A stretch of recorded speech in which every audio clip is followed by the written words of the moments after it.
Meet John Constantine, the epitome of chain-smoking sorcerer with an attitude problem. He's a guy who could outwit the devil over a pint, then sass a demon into therapy, all while making it look as effortless as a Sunday stroll. Constantine's got the trench coat swag, the kind that screams I dabble in the supernatural, and my hair is always on point. He's not your average hero, he's more like that lovable anti-hero you can't help but root for, even when he's knee-deep in mystical mayhem. With a flick of his wrist and a sarcastic quip, he's battling dark forces to make your regular ghosts and ghouls quake in their ectoplasm. Constantine's the maverick you'd want in your corner when the supernatural stuff hits the fan. Before we go into our explanation, we have a very small request. If you like our content, please support us by subscribing to our channel. This is a small click for you, but for us it means a lot. Thank you, and let's begin.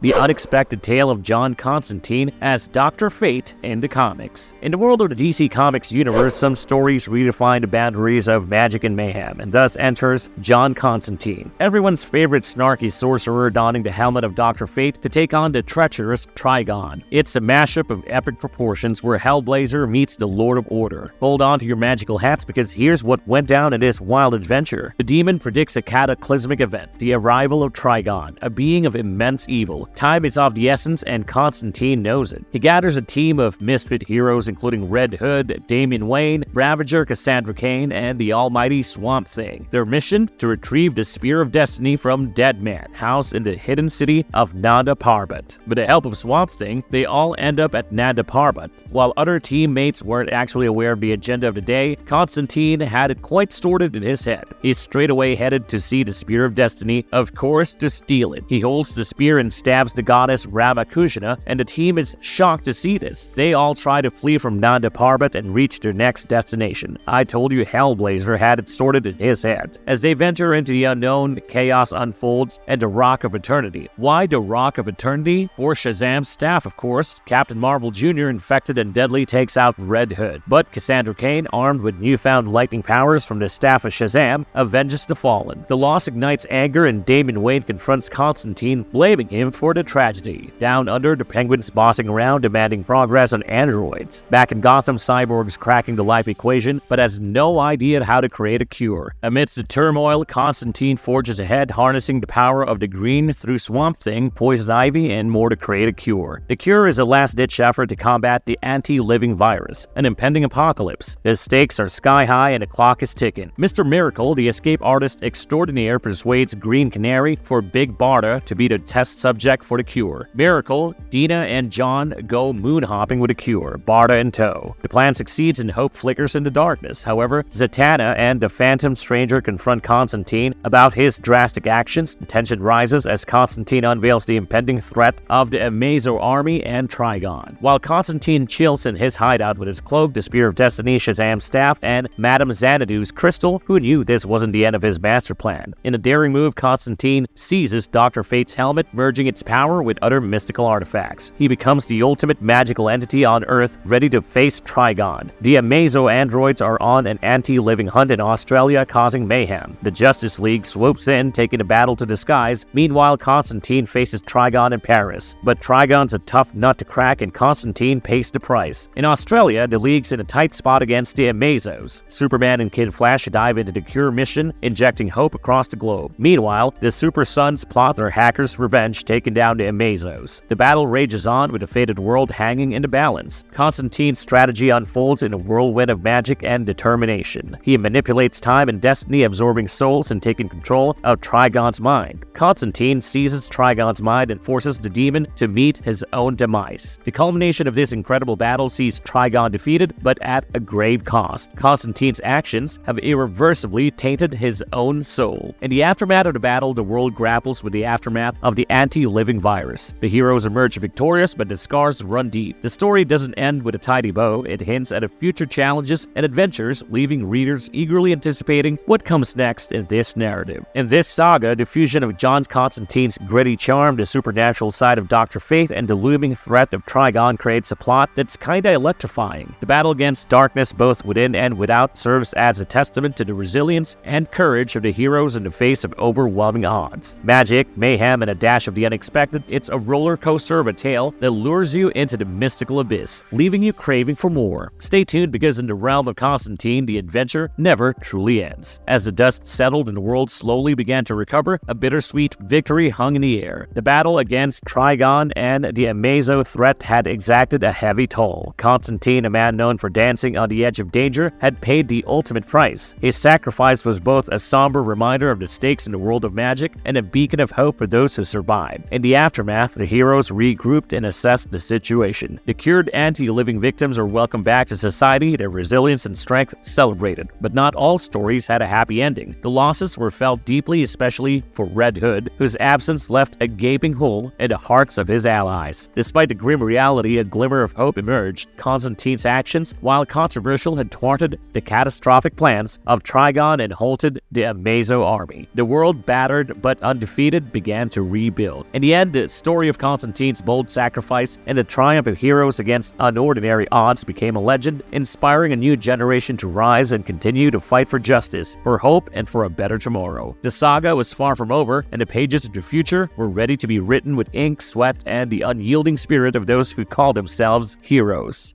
Marvel's verdict. In the wild world of comics, the tale of John Constantine donning Dr. Fate's helmet to take down the deadly Trigon is a jaw-dropping, page-turning saga that reminds us why we adored the genre. Constantine, a rogue magician with a penchant for trouble, embraced the ultimate power-up when he slipped on that iconic helmet. It was like watching your favorite rock star join forces with your favorite superhero team, electrifying and utterly unexpected. The clash with Trigon was pure comic book magic, and Constantine's audacity in facing a demonic powerhouse head-on was evidence of how great of a force he is. This story highlights the beauty of comics, where the boundaries of reality are constantly pushed, and even a chain-smoking, wisecracking Brit like Constantine can rise to become a cosmic force. So, as we wrap up this mind-bending adventure, remember that in the comic realm, the only limit is imagination, and that's why we keep coming back for more. Cheers to Constantine, Dr. Fate, and the endlessly fascinating world of comics. If you liked our content, don't forget to leave a like and subscribe to us if you haven't already. Have a good one, and be safe. Thanks, everyone.